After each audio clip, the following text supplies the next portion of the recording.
Welcome to the Sharkpreneur podcast with Kevin Harrington and Seth Greene. Kevin Harrington is the inventor of the infomercial, one of the original sharks from the hit TV show Shark Tank, and has generated over $5 billion in TV and digital direct response sales. Seth Greene is the world's first trusted authority on cutting-edge direct response marketing, a best-selling author, and the only 3-time Marketer of the Year nominee. On the podcast, Kevin and Seth interview Sharkpreneurs who share straight talk on what it takes to explode your business. Why do so many businesses struggle while others seem to explode overnight? Do you wish you had the secret to this type of exponential growth? Now, I've scaled more than 20 businesses to over $100 million, and it's not just luck. In my new book with Mark Tim, Mentor to Millions, you'll learn the repeatable framework I use in all my business ventures for massive success. Order at kevinmentor.com and get over $1,000 in bonuses. Head to kevinmentor.com. Welcome to the podcast. This is your co-host, Seth Greene. Today, I've got the good fortune to be joined by Orrin Klopper. Orrin, thanks so much for joining us. Awesome. So tell everybody a little bit about, you are up to some cool things in the world. Tell everybody a little bit about what you're doing now, and then we'll go back in time. Okay, great. So our purpose is supporting the dreams of the doers, which for a technology company, you might think, what does that mean? So we really founded our purpose on the back of building a culture that was really great for the balance of our people. We realized pretty early on, if we were going to achieve something great, we needed to have a culture that encouraged people to be balanced and do truly great work. And then from there, it rippled into our customers and how we could have an impact on their lives. And as we've leaned into acquisitive growth, our purpose has amplified in meaning and has had a huge impact on our acquisitive growth. So that's kind of a snapshot of where we are right now. Awesome. So I apologize if I missed it. What exactly does the business do? We're a managed services business, which is kind of the industry term, but for a business, we either are their IT department or we augment their IT department. And our typical sort of customer profile, Seth, is 25 to 1,000 user environments. Awesome. That makes a lot more sense. Okay. So for that business that is 25 to 1,000, if you're going to be my outsourced IT department, how do I know if I need you? What's going wrong that would alert me to needing a company like yours? You're finding it very difficult to make the most of the technology that you already have in your business. It's unreliable, it's unpredictable, and you're struggling to collaborate in your team, number one. Number two, you're not able to leverage that either for a competitive advantage or for your growth.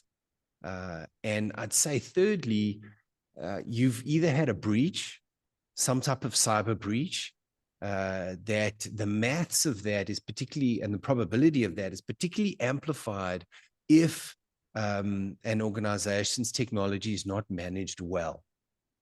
Those are probably three dynamics off the cuff. Is your normal client already, do they have an IT person? Do they have a subcontractor? On the smaller side, let's say 25, 50 employees.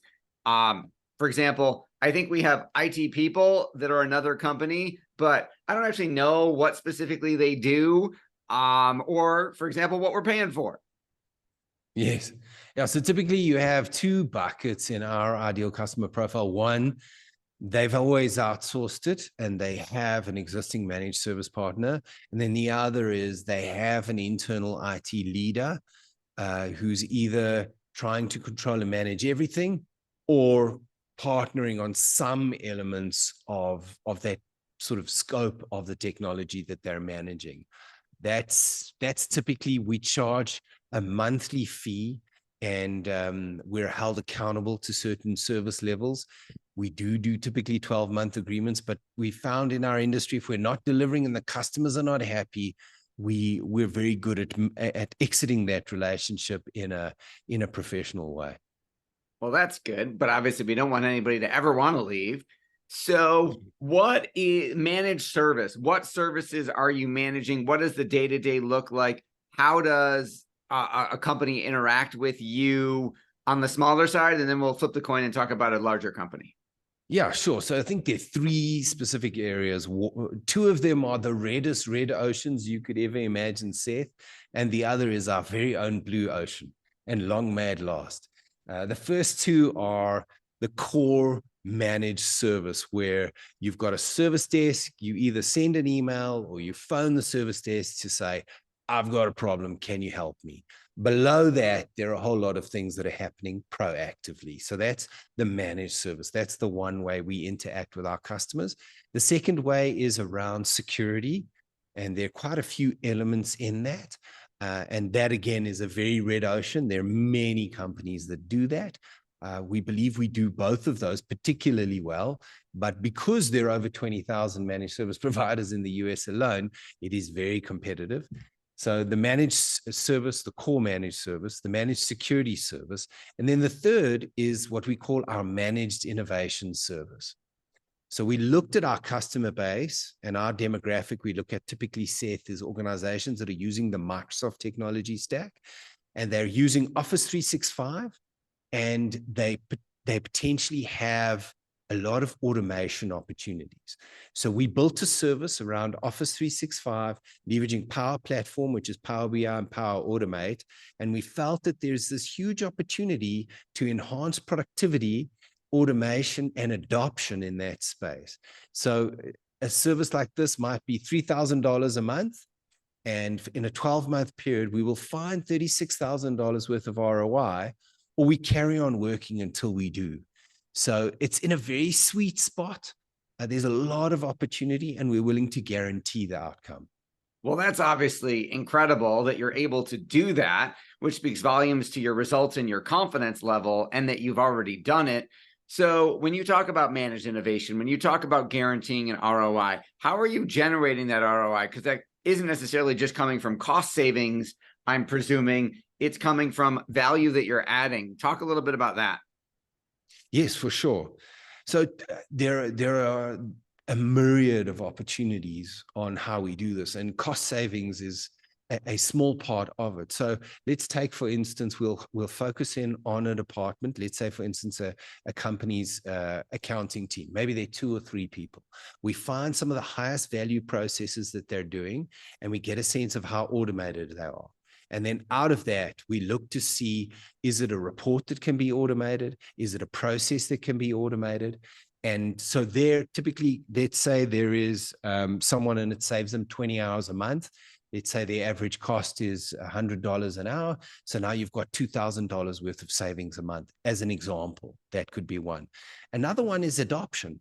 So what we find, Seth, is a lot of the companies that we're servicing have paid for certain licenses that have an impact on their overall productivity, but their people are not using it. And there's some very simple reporting tools that we use to be able to show what is being used.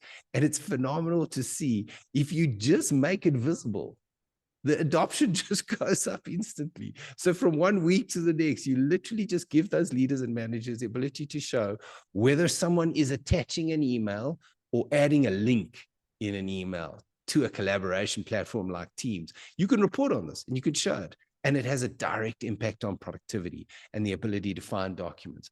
Another simple one, take, for example, when the world went into COVID, suddenly now there were back-to-back meetings more than ever before. And this creates disengagement and burnout. So you simply change the default meeting time. If you schedule an hour, it defaults it to 45 minutes. You schedule 30 minutes, it defaults it to 25 minutes. And someone just being able to take 5 minutes, capture a couple of actions, go and grab a coffee, come back, it massively increases their engagement and the quality of their thinking. So there's quite a lot of Gallup research that actually shows what that does to employee engagement and productivity. So those are some of the ways in which we measure the ROI. All the ROI has to be signed off and approved by the contact that is managing our relationship.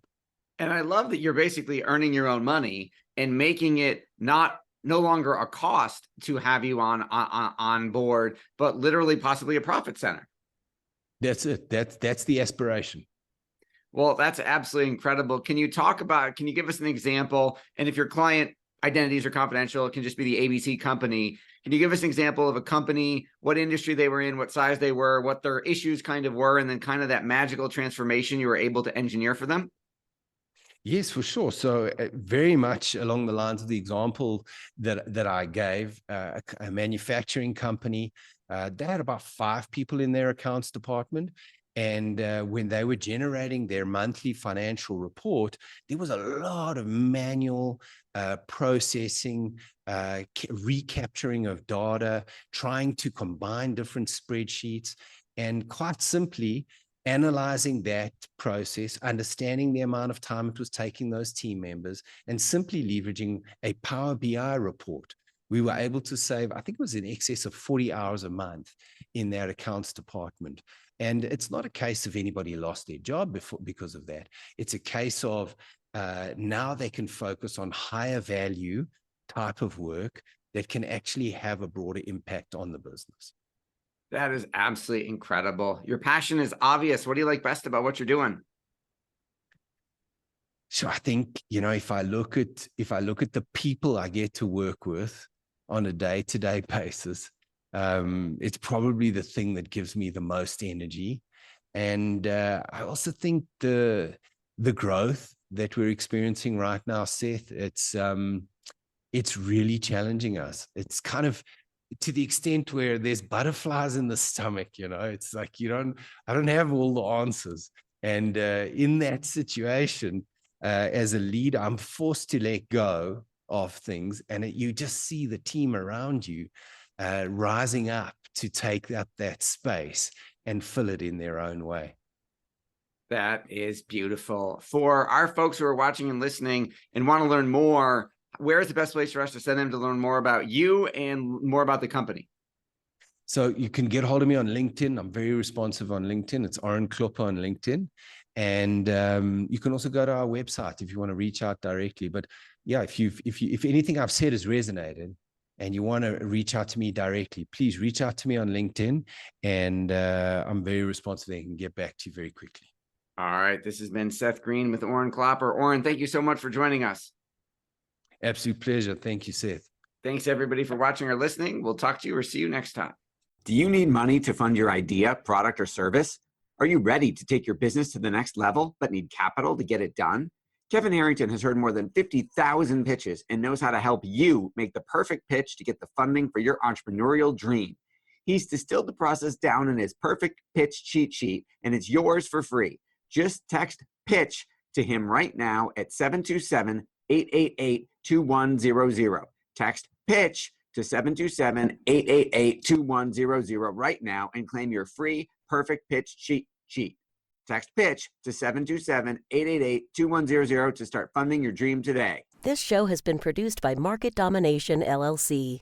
To discover how you can have your own show completely done for you and turn it into a real published book and become the authority in your marketplace, go to www.marketdominationllc.com/podcast offer.